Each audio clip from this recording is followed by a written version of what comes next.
Right, here we are with the bike back in the workshop. You can see what's happened. It's taken a knock on the left hand side and the bars have twisted. So if you use the top of the fork yokes as the straight line, you can see how the bars have twisted slightly. All due to one of these. Well, hundreds of these, not just one of these. So this is what's known as pea gravel. It just lies on the hard road, and so it's like it's like motoring over marbles or ball bearings. So that's what it looks like. That one was stuck in my pannier side. Looks like I've only got a few scratches at the back, so that's okay.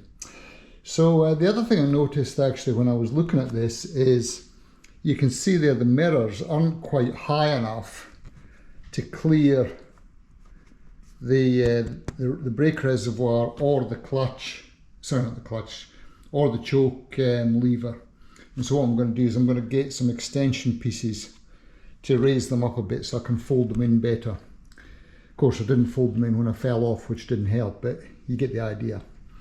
And that should fix my problem. So what I'm going to do is strip the fork, the handlebar clamps off and the handlebar risers. I'll take off this bark buster as well because it's moved away from the handle a little bit. I'll fix the double take mirrors and then straighten it all up, and it should just all bolt back together straight. Hopefully I haven't bent anything like the bar risers or anything. So let's get it off and have an inspection. Well, here's some of the stuff that's off. The rocks risers look okay, they don't look like they're deformed or anything.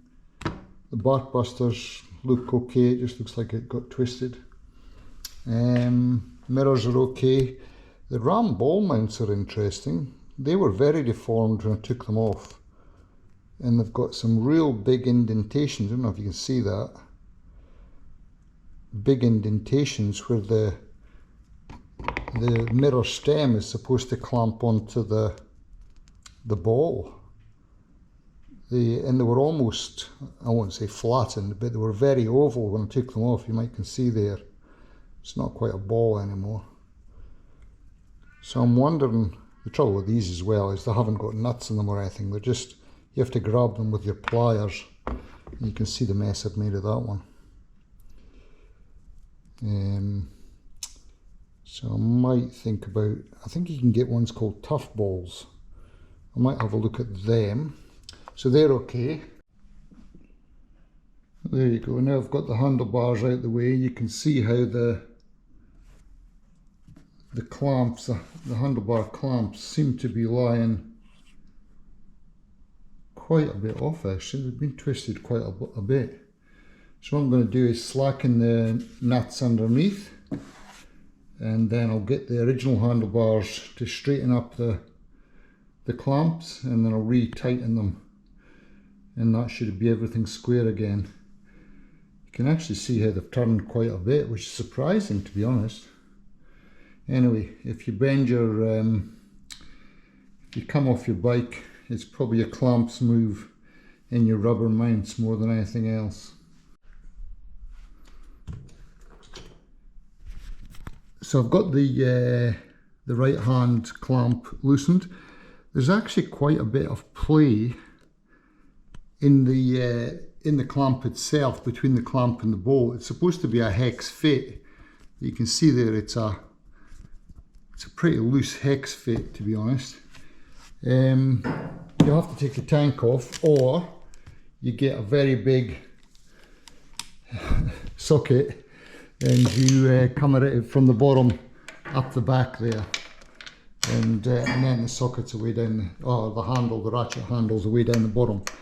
And so I'll just loosen these off, and I'll show you what I'm going to do with the old handlebars.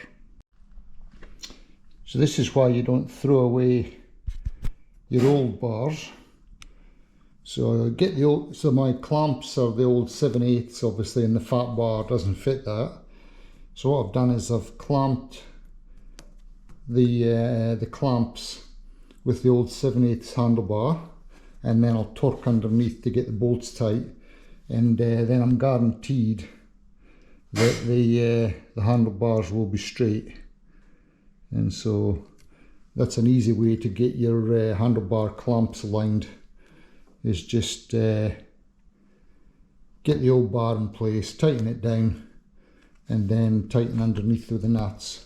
So if you don't throw your old bar away when you put your new fat bars on, unless of course you change your handlebar clamps, and then you're okay.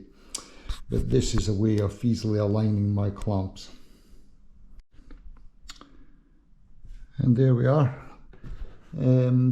It's 25 Newton meters for your handlebar clamp nut, I think it's called. And so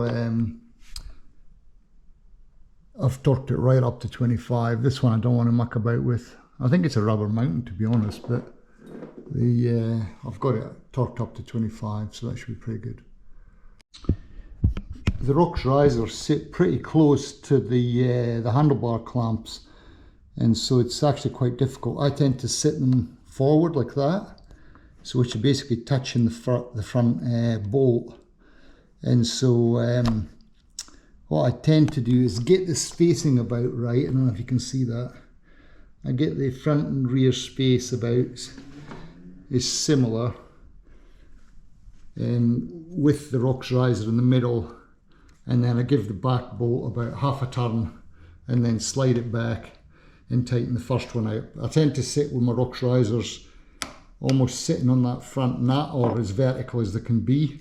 The trouble is when you move them back to be in line, you're actually your handlebars are coming back about half an inch to an inch, and so it's changing your reach.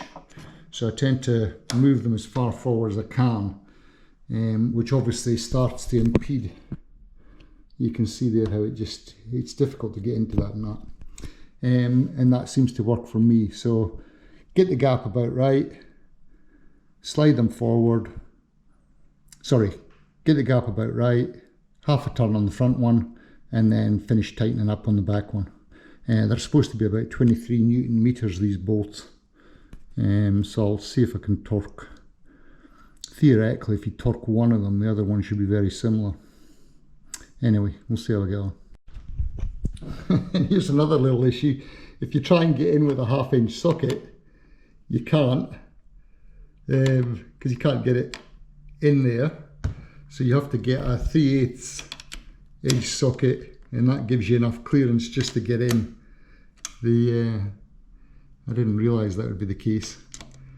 Anyway, what I'll do is I'll get the bar on first to make sure it's aligned, because it'll give me some movement, and then I'll get these torqued up. Right, there we are, all straight. The clamp had moved slightly on the bark busters. It had been pushed in, I think, or out, can't remember now. So that just needed adjusted. The bark busters weren't bent, so that's good. A little bit scratch on the outside there. They did their job, so that's great. All fitted back in perfectly. A little trick, by the way, are these Rox risers. I was having a lot of problems getting my bars to where I wanted them, because there's no markings on the Rox risers. So I put a couple of dots, white dots in the middle of the clamps, and then it lines up with the markings on the taper bars, the Pro Taper bars. So you can sort of set your bars, and if it's not quite right, you can move it and then know how much you've moved it. I was having a lot of problems because I didn't know if I'd moved it much or not. So I've now got, I think I've got them about right now. And I think that's it. That's it. They all straightened up quite nicely. The issue was these move in the clamps. So one of my mates told me, oh yeah, I did that once, and these clamps got twisted. The Suzuki clamps got twisted, and right enough, that's what was wrong. They'd got twisted, and it twisted the whole bar. So strip everything down, reset them, and then tighten everything back up. But nothing was bent by the looks of it. And if you want a bit of a laugh, you know how much I hate pea gravel. it's all caught in the grooves of my Moto frame. Look at it. It's when I tilted the bike over, it must have scooped it all up into the top frame there. So I better vacuum all that out so it doesn't remind me. All fixed. I'll just notice that moved as well. My ram mount actually got moved, not the actual mounting itself, but the arm moved slightly. It must have got a knock on the way down. So I'll straighten that when I put my GPS back on. But that's it. All back to normal. Few scratches of experience, and off I go again. Looking forward to my next ride. Thanks for watching. Good on you.